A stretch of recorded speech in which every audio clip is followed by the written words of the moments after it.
السلام علیکم ورحمۃ اللہ وبرکاتہ۔ دوستو، ہم سب جانتے ہیں کہ یہ انٹرنیٹ پچھلی صدی کی ایک ایسی ایجاد ہے جس نے ہماری زندگیوں کو بالکل ہی بدل کر رکھ دیا ہے، اور بہت سی ایسی چیزیں اور ایسی اقدار جو ماضی میں تہذیب و ثقافت کا حصہ ہوا کرتی تھیں وہ اب بالکل ہی ختم ہو کر رہ گئی ہیں، اور انٹرنیٹ کے آنے سے بہت کچھ ایسا ہماری زندگیوں میں آ گیا ہے جس کا آج سے 10 یا شاید 15 سال پہلے بالکل بھی تصور بھی نہیں کیا جا سکتا تھا۔ تو دوستو، انٹرنیٹ نے جہاں بہت سارے فائدے پہنچائے ہیں، ہماری زندگیوں میں بہت ساری آسانیاں پیدا کی ہیں، وہیں پر انٹرنیٹ کے کچھ نقصانات بھی ہیں۔ تو اسی نقصانات کے سلسلے میں ہم آج آپ کو ایک نہایت ہی عبرتناک واقعہ سنانے جا رہے ہیں،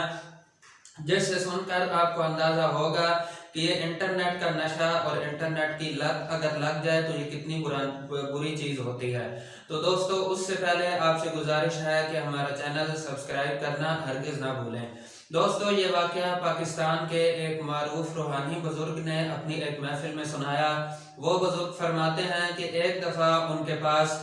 16 یا 17 سال کا ایک نوجوان لڑکا آیا، اور اس نے آ کر ان سے عرض کیا کہ حضرت، میں اپنی دادی کے لیے آپ سے دعا کروانا چاہتا ہوں۔ وہ بزرگ فرماتے ہیں کہ مجھے اس بچے پر بہت ہی زیادہ پیار آیا، اور میں نے سوچا کہ یہ بہت ہی نیک بچہ ہے جو اپنی دادی کے لیے دعا کروانے آیا ہے، کیونکہ عام طور سے بزرگ نوجوان لڑکوں کے لیے یا چھوٹے بچوں کے لیے دعا کرتے ہیں اور دوسروں سے بھی کرواتے ہیں، لیکن جہاں پر معاملہ بالکل ہی الٹ تھا، کیونکہ ایک لڑکا اپنی دادی کے لیے دعا کروانے آیا تھا۔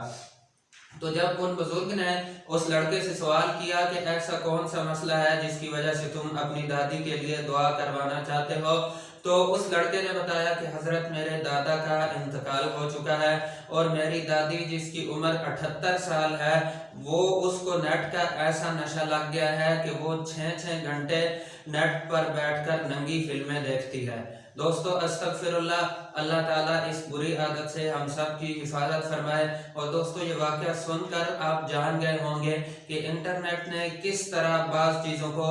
تباہ کر کے رکھ دیا ہے، اور انٹرنیٹ کا نشہ کتنی بری چیز ہوتی ہے۔ تو دوستو، ہم سب کو چاہیے کہ اس کو استعمال کریں، لیکن اعتدال کے ساتھ استعمال کریں۔ تو دوستو، یہ ہماری آج کی ویڈیو تھی، ملتے ہیں اگلی ویڈیو میں۔ السلام علیکم ورحمۃ اللہ وبرکاتہ۔